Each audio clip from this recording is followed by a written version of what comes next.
I remember when we were doing our final session, and we call it our graduation, people really congratulated you on vulnerability. Yeah, not something that the people in my day-to-day life would they wouldn't associate that term with me at all. Hello, fly.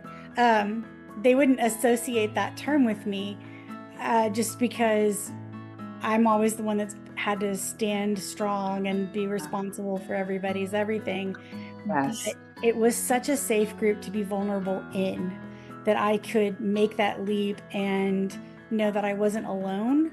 Other people were going through their own struggles, but that I would be taken seriously and Yeah. not have that experience minimized. I'm going to say not made fun of, although that's not really right, but really that it wasn't minimized, I think was very important to me.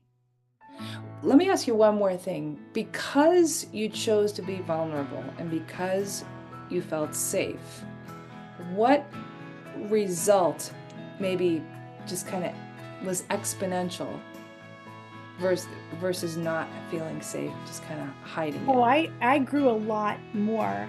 I think it is whether one is on the spectrum or a different flavor of neurodiverse, there's always some level of masking that goes on, which is its own level of exhausting. And to Mhm. be able to be safe and be vulnerable and drop that mask means you get to really work on yourself, not just on yourself as a filtered vision. Ooh, not just as yourself on a filtered vision. Let's go right to the result. Like, what was one result that you got because you didn't have to be masking all the time? I am finally starting it to grow into a schedule that I have been whining that I wanted for over a year now. I mean, like it's all starting to take shape and feel authentic and feel correct, even though I put boundaries in place and said, no, my workout mornings are sacrosanct and we will not touch them.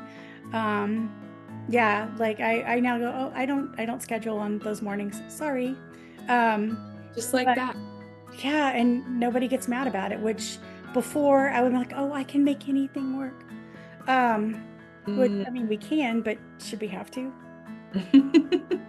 Just because you can doesn't mean you should, right? Absolutely, absolutely.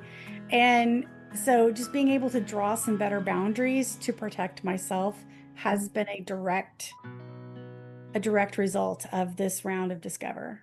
And we'll wrap this up in a second, but I feel like that's an example of how when we say yes to ourselves with whatever yes it is, it could be yes to a special coffee, it could be yes to a movie, it could be yes to a vacation, it could be yes to any level of yes is still a yes. And when we say yes to ourselves, we we respect ourselves more. We do. When we respect ourselves more, other people respect us more. And when other people respect us more, boundaries are easier. So it's all this sort of cake leveling up that kind of just happens bit by bit, piece by piece, frosting by frosting.